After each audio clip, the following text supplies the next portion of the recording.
యుద్ధంలో ఎవ్వరు గెలిచినా రెండు దేశాలకు నష్టమే జరుగుతుంది అనేది పాత ముచ్చట. కానీ ఇప్పుడు పక్క దేశాలకు ప్రభావితం అయ్యే దేశాలకు కూడా నష్టమే జరుగుతున్నది. హార్ముజ్ జలసంధి కాడ ఇరాన్ దేశం గిట్టని దేశాలను తిప్పల పెడుతున్నది. అమెరికా దేశానికి దగ్గర దేశాలకు ఆయిల్ పోకుండా వేస్తున్నది.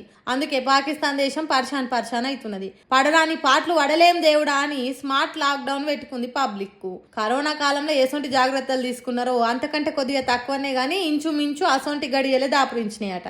అక్కడి సర్కారు కానూన్ కాగితం విడుదల చేసింది.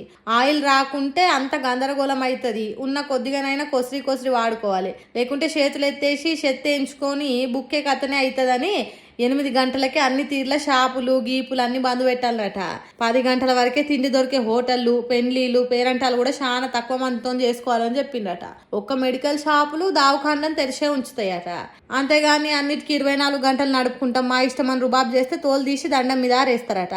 అందుకే దేశం పబ్లిక్ కు సహకరించాలి, యుద్ధం సమయంలో పద్ధతి ఉండాలని బతిలాన్నట్టు చెప్పిందట సర్కారు. ఇష్టం ఉన్నట్టు లైట్లు వేసుడు, కరెంటును అడ్డగోలు ఖర్చు చేస్తే తిప్పలు వచ్చి పడ్డట్టేనట. ఇప్పటికే పాకిస్తాన్ దేశం అప్పులు తెచ్చుకొని పూట గడుపుతున్నది. ఏ పూటకు ఆ పూట ఎలా తీసుకుంటాంది. ఎవరు నూకలు పెడితే బుక్కి బతుకుదామా, ఎవరు గోధుమలు పెడితే కొంగు జాపుదామా అన్నట్టు చూసే పాకిస్తాన్ దేశానికి ఇప్పుడు లాక్డౌన్ వచ్చే వరకు అక్కడి పబ్లిక్ ఎంత గోసపడతారో ఏమో.